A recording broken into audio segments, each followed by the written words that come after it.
안녕하십니까. 한국납세연맹의 김선택 회장입니다. 세무조사 비공개 정보 중에서 저희가 팩트 체크한 내용에 대해서 구체적으로 알아보도록 하겠습니다. 정기세무조사가 구체적으로 어떻게 선정되는지에 대해서는 다 비공개고 비공개 지침에 구체적인 내용이 있지만은 그것을 확인하는 데는 굉장히 어렵습니다. 저희가 확인한 내용이 몇 가지가 있는데 정기조사를 우선적으로 받는 장기 미주사 기업 같은 경우에 장기가 몇 년인지, 그리고 장기 미주사 법인 같은 경우에는 매출액 기준이 어떻게 되는지, 이는 법인 기준, 개인 기준이 다 다릅니다. 그리고 정기조사는 일반적으로 1년 동안 우리가 받지만은 매출액에 따라서 2년, 3년 조사 대상 가세기간이 길어지는 경우도 있습니다. 그리고 수익 금액이 100억 미만 법인 같은 경우에는 정기조사 선정에서 제외되는, 즉 면제되는데, 여기에서 어떻게 보면은 제외되는 업종이 있습니다. 이 업종은 매출액이 100억이 안 되더라도 정기조사가 선정되는 업종이 있는데, 이 업종에 대해서 여러분들이 정보공개 청구하면 국세청에서 답변을 하지 않습니다. 그렇지만 저희 납세연맹이 아는 국회의원실을 통해서 팩트 체크를 하였습니다. 비정기 세무조사 선정과 관련해서 팩트 체크된 내용을 보면은 지방청에서 비정기 조사를 어떻게 선정하는지 실제 사례 하나를 최초로 입수했고, 그리고 비정기 선정 때 추징 목표 세액이 있는지 여부, 그리고 해외 여기에 탈세 정보를 국세청 직원들은 어떻게 수집하는지, 그리고 금융정보 분수원, 즉 FIU에서 실제적으로 넘어온 자료를 가지고 비정기 우리가 선정을 어떻게 하는지, 어느 정도 선정된 회사가 몇 개나 되는지, 그리고 세무공무원은 일상생활에서 탈세 단초 정보를 수집해서 탈세 제보를 6개월에 업무적으로 몇 건씩 합니다. 그거를 미랄 정보라 그러는데, 구체적인 그 미랄 정보와 내용이 어떻게 되어 있는지, 실제 그리고 미랄 정보, 세무공무원이 이제 탈세 단초 정보를 신고해서 실제 세무조사로 이어진 사례, 판례 하나를 저희가 발견했습니다. 그리고 비정기조사 첫날 여러분들이 장부 등 일시보관에 동의하지 않을 때 그 이후에 국세청이 취하는 조치의 내용이라든지, 그리고 첫날 USB를 가져와서 여러분 컴퓨터에 꽂으면은 삭제된 파일이나 이런 부분들이 다 복구가 됩니다. 구체적으로 그 USB 안에 담긴 프로그램이 어떤 내용이 어떤지에 대해서 확인을 했습니다. 국세청 직원이 내부적으로 사용하는 용어도 여러 건 확인했습니다. 이 용어는 세법에 나와 있는 용어가 아닙니다. 비정기 세무조사 선정 사유가 기재되어 있는 국세청 내부 문서의 이름과 내용, 그리고 심리분석 대상자, 심리분석 보고서, 즉 심리분석이라는 어떤 용어의 개념, 그리고 세무공무원들이 일을 할 때 작성하는 검토조서의 의미, 그리고 세무조사 나오기 전에 국세청 전산에서 DB를 열어보는데 그 DB 안에 있는 정보의 종류와 DB의 개념, 즉 이런 국세청 직원만 아는 용어를 여러분들이 평상 우리가 조사를 받을 때 사용하게 되면 조사공무원은 여러분들을 실력 있는 사람, 이 사람의 세무공무원 출신인가? 이렇게 오해할 수 있는 그런 용어다, 이렇게 보시면 되겠습니다. 그리고 탈세 제보 조사와 관련해서 비정기 우리 세무조사 건수 중에서 탈세 제보 조사 건수가 몇 프로 되는지, 그리고 탈세 제보 조사가 나올 때 조사 통지서에 조사 사유를 어떻게 기재하는지, 그리고 탈세 제보 관리 지침상 과세에 활용되는 구체적인 기술, 또 관리 지침은 비공개 정보라 그랬죠.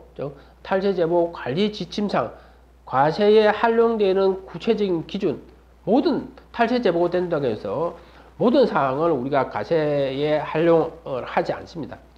조사에 활용이 안 되는데 그 구체적인 기준이 뭔지에 관한 내용입니다. 그리고 내용은 구체적이지만 탈세 증거가 첨부되지 않은 탈세 제보 같은 경우에는 신빙성을 어떻게 확인하는지, 또 국세청 전산을 통해서 어떻게 구체적으로 탈세 제보 내용의 신빙성을 확인하는 방법도 저희가 확인을 하였습니다.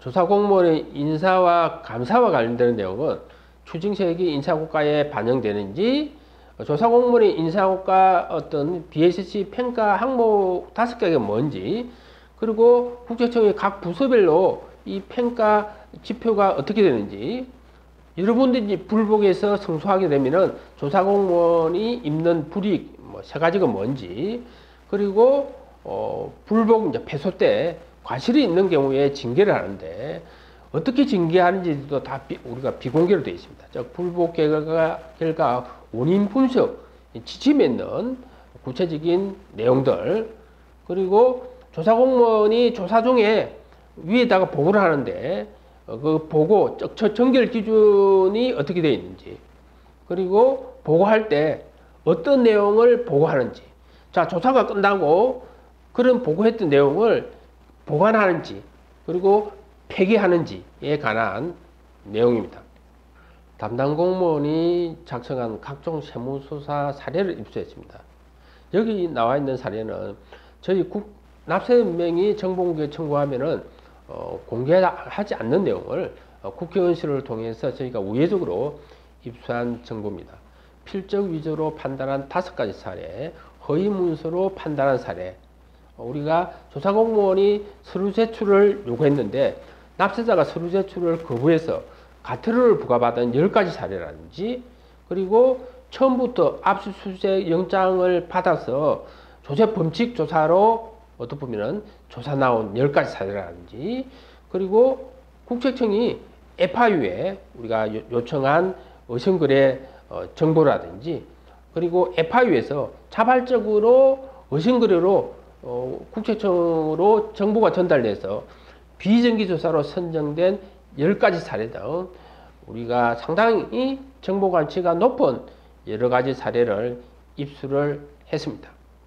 그리고 조세 범칙 조사와 관련되는 내용도 있는데, 가공세금 계산서를 6개월에 몇 억 이상 받으면 범칙 조사로 전환되는지, 가공세금 계산서를 수수한 경우에 2023년에 이 비공개 지침이 개정이 됐습니다. 그 개정된 내용이 뭔지에 대해서 제가 국회의원실을 통해서 정보를 입수했습니다. 그리고 검찰에서 고발 요청한 건은 범칙조사 금액 기준이 적용되는지 여부에 대해서도 팩트 체크를 했습니다.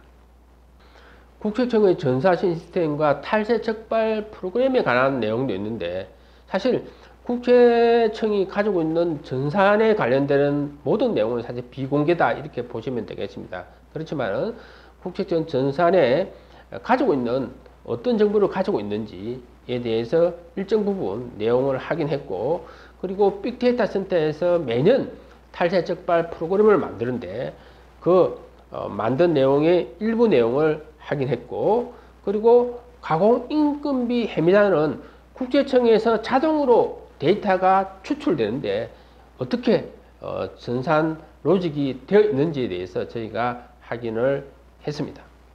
자, 조사 기술과 관련되는 내용도 다 비공개입니다. 그래서 유도 신문 사례라든지 문서 감정 방법이라든지, 그리고 조사 공무원이 조사 중에 조사 기업의 기사를 자주 검색하는 이유라든지 기타 등등 여러 가지 내용에 대해서 저희가 팩트 체크를 하였습니다. 지난 6년간 저희 납세민명이 노력해서 40건 이상의 비공개 정보를 팩트 체크하였습니다. 이 정보를 담아서 저희가 온라인 영상을 만들었습니다. 저희 납세민명이 운영하는 세무조사 교육센터 사이트에 주로 이 비공개 정보가 담겨 있는 영상은 세무조사 중에 꼭 알아야 할 내용과 세무조사 A부터 Z 요 안에 사실 40개 이상의 비공개 정보에 관한 팩트에 관한 내용이 담겨 있다. 이렇게 보시면 되겠습니다.